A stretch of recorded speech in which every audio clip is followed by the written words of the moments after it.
And finally, to our special segment, Resurgent Africa. Amid the coups and the crises, there are many positive stories from Africa that often get overlooked, but not on this show. Our story today is about Uganda's finest jesters, the Bizonto. They have turned poking fun at the government into an art form. Founded in Kampala in 2020, this troupe has no problem ruffling political feathers with their sharp satire. They were thrown in jail as the people in power couldn't digest their satire, but later Bizonto walked free and carried on the wings of a digital movement. Our last report gets you all the details. Locked up like criminals, every move watched, always in the crosshairs of those in power. Such is the fate of anyone daring to criticize the government. Yet, the courage of these voices of dissent is unbreakable. Meet Uganda's singing jesters, Bizonto, a comedy troupe with a sharp tongue and a knack for political satire. Bizonto, born in Kampala in 2020, is anything but subtle. The group's name literally means mentally unstable, and their brand of humor hits at the heart of Uganda's political landscape. Through satire, they expose the chaos of the country's governance. They don't just poke fun, they shine a glaring spotlight on what the majority of Ugandans are already thinking.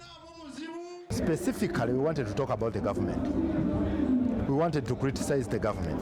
And, by the way, we thought that when we used the name Bizonto, they will not arrest us at any single moment, because they was thinking that we are not normal. One of their most memorable acts, a skit that brilliantly mirrored the real-life follies of a certain long-standing leader of a fictional village. An 80-year-old patriarch who had ruled for almost 4 decades. The village was in shambles.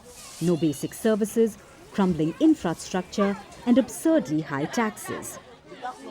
It was a direct swipe at President Yoweri Museveni, who has clung to power since the early 80s. But, as with all good satire, it doesn't always land with those holding the reins. In 2020, Bizonto put out a video asking Ugandans to pray for their leaders, casually including names like Museveni, the police chief, and the head of prisons. It didn't sit well with the powers that be. Before they knew it, helicopters were swarming, guns drawn, as a heavily armed squad stormed the radio station where Bizonto was performing. Their crime? Promoting sectarianism. Their punishment? Facing up to 5 years in prison. And just like that, the comedy troupe found themselves behind bars. Many thought this would be the end of Uganda's satirical rebels, but not quite. Thanks to the magical powers of social media, #FreeBizonto quickly became the rallying cry across the country. While they were counting days in jail through tally marks on the walls, outside, their fan base doubled overnight. The public pressure mounted, and eventually Bizonto walked free. Their skits resonate across generations, from 20-somethings to septuagenarians, all eagerly tuning in to watch these mentally unstable clowns speak truth to power. One audience member remarked that Bizonto captures the struggles of ordinary Ugandans, from corruption to potholed roads and hospitals devoid of medicine. The laughter, cheers and hoots from the crowd make it clear that Bizonto is onto something.